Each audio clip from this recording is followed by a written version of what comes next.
নমস্কার বন্ধুরা, আমি সঞ্জিত সরকার। তোমরা দেখছো সঞ্জিত স্টাডি সেন্টার। আজকের এই ভিডিওটি গুরুত্বপূর্ণ হতে চলেছে নবম শ্রেণীর ছাত্রছাত্রীদের জন্য। সামনেই তোমাদের প্রথম ইউনিট টেস্ট পরীক্ষার গুরুত্বপূর্ণ বিষয় ভৌত বিজ্ঞানের সম্পূর্ণ সাজেশন আজকের এই ভিডিওতে তুলে ধরবো। ভিডিওতে বলা প্রশ্নগুলো শুধুমাত্র প্রথম ইউনিট টেস্টের জন্যই নয়, তোমাদের ফাইনালের জন্যও কিন্তু সমানভাবে গুরুত্বপূর্ণ। তবে বন্ধুরা, একটা কথা বারবার মাথায় রাখবে, পরীক্ষার প্রাক মুহূর্তের ক্লাসগুলো অবশ্যই অ্যাটেন্ড করবে। কারণ বেশিরভাগ ক্ষেত্রে দেখা যায় ক্লাসে যে প্রশ্নগুলো স্যাররা করিয়ে থাকে পরীক্ষার আগে, সেই প্রশ্নগুলোই কিন্তু বেশিরভাগ ক্ষেত্রে এসে থাকে পরীক্ষায়। কারণ পশ্চিমবঙ্গে হাজারো স্কুল রয়েছে, প্রত্যেক স্কুলের প্রশ্নপত্র আলাদা হবে, প্রত্যেকজন শিক্ষক শিক্ষিকা তাদের মানসিকতার উপরে ভিত্তি করে প্রশ্ন করবে। তাই অবশ্যই সেই ক্লাসগুলো অ্যাটেন্ড করবে আর এই ভিডিওতে বলা প্রশ্নগুলো অবশ্যই প্র্যাকটিস করবে। উপকার তুমি অবশ্যই পাবে। তো দেরি করবো না, সরাসরি মূল ভিডিওতে প্রবেশ করবো। ভিডিওটি ভালো লেগে থাকলে অবশ্যই লাইক করো, কমেন্ট করো, তোমরা তোমাদের মতামত জানিও, বন্ধুদের মধ্যে শেয়ার করো। আর চ্যানেলে প্রথম হয়ে থাকলে অবশ্যই সাবস্ক্রাইব করে পাশে দেওয়া নোটিফিকেশন বেল আইকনটিকে ক্লিক করে রেখো পরবর্তী আপডেট পাওয়ার জন্য। তো চলো শুরু করা যাক আজকের এই গুরুত্বপূর্ণ ভিডিওটিকে। তো বন্ধুরা, তোমাদের নবম শ্রেণীর প্রথম ইউনিট টেস্টে ভৌতবিজ্ঞান বিষয়ের পরিমাপ অধ্যায় থেকে তোমরা যে প্রশ্নগুলো গুরুত্ব সহকারে দেখবে। প্রথম প্রশ্ন, একটি আদর্শ তুলাযন্ত্রের বৈশিষ্ট্যগুলি লেখো। 2 নম্বর প্রশ্ন, এককের প্রতীক ব্যবহারের আন্তর্জাতিক নিয়ম কি কি। 3 নম্বর, সাধারণ তুলাযন্ত্রের গঠন ও গুণাবলী আলোচনা করো।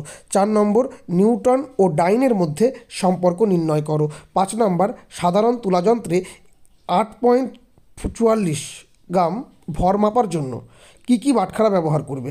6 নম্বর, ওজন বাক্সের বাটখারাগুলি ভরের অনুপাত 5:2:2:1 রাখা হয় কেন। 7 নম্বর, একটি কলের জল পড়ার হার কিভাবে নির্ণয় করবে। 8 নম্বর, এটা কিন্তু ভালো করে দেখো, ঘনত্ব আয়তন ভর নির্ণয়ের যে অঙ্কগুলো রয়েছে এটা কিন্তু প্র্যাকটিস করতে হবে, এটা সম্পূর্ণ প্র্যাকটিস নির্ভর, তাই খুব ভালোভাবে এগুলো প্র্যাকটিস করবে। 9 নম্বর, 1 মিটার স্কেলের সাহায্যে সর্বোচ্চ ও সর্বনিম্ন কত দৈর্ঘ্য পরিমাপ করা সম্ভব। 10 নম্বর প্রশ্ন, একটি মাপনীচকের সাহায্যে কিভাবে অসম আকৃতির একটি কঠিন বস্তুর আয়তন নির্ণয় করা যায়। 11 নম্বর প্রশ্ন, লিটারের সংজ্ঞায় 4 ডিগ্রি সেন্টিগ্রেড উল্লেখ থাকে কেন। 12 নম্বর প্রশ্নটাকে লক্ষ্য রাখো, মাত্রা সংকেত ধারণা থেকে শক্তি সিজিএস ও এসআই এককের মধ্যে সম্পর্ক দেখাও। সিজিএস ও এসআই পদ্ধতির একক দৈর্ঘ্য, ভর, সময়, তাপমাত্রা, তড়িৎ প্রবাহ লেখো। 13 নম্বর, ভৌত রাশির মাত্রা, মাত্রীয় সংকেত ও মাত্রীয় সমীকরণ সংজ্ঞাসহ উদাহরণ দাও। 14 নম্বর, লম্বন ভ্রম কাকে বলে, বেগের মাত্রা লেখো। 15 নম্বর, আলোকবর্ষ কি, সাধারণ তুলা ও স্প্রিং তুলা যন্ত্রের মধ্যে পার্থক্য নির্ণয় করো। 16 নম্বর, এককবিহীন ভৌত রাশির সংজ্ঞা ও উদাহরণ দাও। 17 নম্বর প্রশ্ন, সংজ্ঞাসহ উদাহরণ তোমাদের করতে হবে। মৌলিক একক, লব্ধ একক, স্কেলার রাশি ও ভেক্টর রাশি। স্কেলার রাশি এবং ভেক্টর রাশির পার্থক্য কিন্তু অবশ্যই তোমরা দেখবে। 18 নম্বর, মাত্রাহীন ভৌত রাশি কাকে বলে, এককবিহীন রাশিমাত্রই কি মাত্রাহীন ভৌত রাশি। তো এই কয়েকটি প্রশ্ন অবশ্যই তোমাদের পরিমাপ অধ্যায় থেকে পড়তে হবে। বল ও গতি অধ্যায় থেকে তোমরা পড়বে প্রথমেই সংজ্ঞাসহ উদাহরণ। চলন গতি, ঘূর্ণন গতি, পর্যাবৃত্ত গতি, সরণ, দ্রুতি, দোল গতি, বেগ, ত্বরণ, স্থিতিভাজ ও গতিভাজ সংজ্ঞা সহকারে উদাহরণ পড়বে। 2 নম্বর, নিউটনের দ্বিতীয় গতিসূত্রের সাহায্যে F=m এর সমীকরণটি প্রতিষ্ঠা করো। 3 নম্বর, রৈখিক ভরবেগের সংরক্ষণ নীতিটি লেখো। নিউটনের তৃতীয় গতিসূত্রের সাহায্যে রৈখিক ভরবেগের সংরক্ষণের নীতি প্রতিষ্ঠা করো, বা এরকম প্রশ্ন বলতে পারে নিউটনের তৃতীয় গতিসূত্রের সাহায্যে প্রমাণ করো। 4 নম্বর, নিউটনের কোন সূত্র থেকে বলের পরিমাপ পাওয়া যায়, সূত্রটি বিবৃত করো।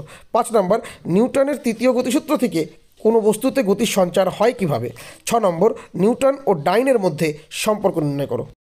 8 নম্বর, প্রযুক্তি বলের মান নির্ণয়, গতিশক্তি নির্ণয় এবং ত্বরণ নির্ণয়, এই অঙ্ক নির্ণয় কিন্তু প্র্যাকটিস তোমাকে করতে হবে। খুব ভালো করে এই নির্ণয়গুলো তোমাদের প্র্যাকটিস করতেই হবে। 9 নম্বর, বীজগাণিতিক পদ্ধতিতে V=U+A+ সমীকরণটি প্রতিষ্ঠা করো। 10 নম্বর, বলের সংযোজন এর সামান্তরিক সূত্রটি বিবৃত করো। 11 নম্বর, ভরই বস্তুর জাড্যের পরিমাপক কথাটি ব্যাখ্যা করো। 12 নম্বর, সমতরণে গতিশীল বস্তুকণার বেগ সময় লেখচিত্র অঙ্কন করো। 13 নম্বর, ত্বরণ বা মন্দনে সময় একক 2 বার আসে কেন। 14 নম্বর, দ্রুতি ও বেগের মধ্যে পার্থক্য লেখো। 15 নম্বর, আরোহী নৌকা থেকে লাফিয়ে নামলে লোকটি পিছিয়ে যায় কেন। 16 নম্বর, বন্দুক থেকে গুলি ছুড়লে বন্দুক পিছনের দিকে ধাক্কা দেয় কেন। লেখচিত্রের সাহায্যে তোমাদের সমীকরণ প্রতিষ্ঠা করতে হবে। এখানে যে 3টি পার্ট দেওয়া আছে, এই 3টি পার্টই গুরুত্বপূর্ণ। অনেক স্কুলে কিন্তু এই 3টে পার্টের ভিতর থেকেই কিন্তু প্রশ্ন হওয়ার সম্ভাবনা প্রায় 100% নিশ্চিত। তাই এই পার্টটি কিন্তু খুব ভালো করে প্র্যাকটিস করতে হবে তোমাদের। পরমাণুর গঠন অধ্যায় থেকে প্রথমেই তোমরা সংজ্ঞাসহ উদাহরণ দেখে নেবে। কিসের পরমাণু ক্রমাঙ্ক, ভর সংখ্যা, নিউক্লাইড, আইসোটোপ, আইসোবার, আইসোটোন, নিউক্লিয় বল, ভরবেগ, এই সংজ্ঞাসহ উদাহরণগুলো কিন্তু পড়বে। এরপরে এই নিউক্লিয় বহির্ভূত অংশের কক্ষপথের ইলেকট্রন সজ্জা সম্পর্কে পরিকাঠামো মানে পরমাণুর যে কাঠামোটা যেটা রয়েছে এনসি, এনএসিএল, এসসিএল, কেসিএ, এই প্রত্যেকটি পার্ট তোমাদের জানতে হবে। 3 নম্বর ভর সংখ্যা ও পারমাণবিক সংখ্যার মধ্যে সম্পর্ক কী। 4 নম্বর রাদারফোর্ডের পরমাণুর গঠন, ত্রুটি, সীমাবদ্ধতা, 3টা পার্টই তোমাদের কিন্তু ভালো করে পড়তে হবে। 5 নম্বর রাদারফোর্ডের অর্থাৎ আলফা কণা বিক্ষেপণ পরীক্ষাটি লেখো। 6 নম্বর বোর ও রাদারফোর্ডের পরমাণুর গঠন ব্যাখ্যা করো। 7 নম্বর থমসনের পরমাণু মডেল ব্যাখ্যা করো। 8 নম্বর বোর তত্ত্বের স্বীকার্যগুলি লেখো। 9 নম্বর প্রশ্ন, আয়নন শক্তি কি, নিউক্লিয়ার বলের বৈশিষ্ট্য দাও। 10 নম্বর পরমাণু নিউক্লিয়াস ভারী ও ধনাত্মক আধানযুক্ত কেন। 11 নম্বর ক্যাথোড রাশির বৈশিষ্ট্য লেখো। 12 নম্বর আইসোটোপগুলির রাসায়নিক ধর্ম অভিন্ন হয় কেন। 13 নম্বর পারমাণবিক সংখ্যাকে মৌলের স্বকীয় ধর্ম বলা হয় কেন। 14 নম্বর আইসোটোপের রাসায়নিক ধর্ম একই হয় কেন। 15 নম্বর পারমাণবিক সংখ্যা ও ভর সংখ্যার সম্পর্ক উল্লেখ করো। আর 16 নম্বর Cl35/17 এবং Cl37/17 পরমাণু দুটির সাদৃশ্য ও বৈসাদৃশ্য লেখো। এবং 17 নম্বর Cl35/17 পরমাণুর গঠন বর্ণনা করো। তো এই ছিল তোমাদের ফার্স্ট ইউনিট টেস্টের ভৌতবিজ্ঞানের 3টে অধ্যায় থেকে সামগ্রিক সাজেশন। এই সাজেশনে বলা প্রশ্নগুলো শুধুমাত্র তোমাদের প্রথম ইউনিট টেস্টের জন্য নয়, ফাইনালের জন্য কিন্তু সমানভাবে কার্যকরী। তাই এই প্রশ্নগুলো তোমরা বাড়িতে খুব ভালো করে প্রস্তুত করে নাও, আশা করি তোমাদের পরীক্ষা খুব ভালো হবে। তো আজকের ভিডিও এই অবধি ছিল। ভিডিওটি ভালো লেগে থাকলে অবশ্যই লাইক করবে, কমেন্ট করে তোমরা তোমাদের মতামত জানাবে, বন্ধুদের মধ্যে শেয়ার করবে। আর চ্যানেলে প্রথম হয়ে থাকলে অবশ্যই সাবস্ক্রাইব করে পাশে দেওয়া নোটিফিকেশন বেল আইকনটিকে ক্লিক করে রাখবে পরবর্তী আপডেট পাওয়ার জন্য। তো আজকের মতো এখানেই শেষ করছি। আর এতক্ষণ আমার সঙ্গে থাকার জন্য তোমাদের সকলকে অসংখ্য ধন্যবাদ।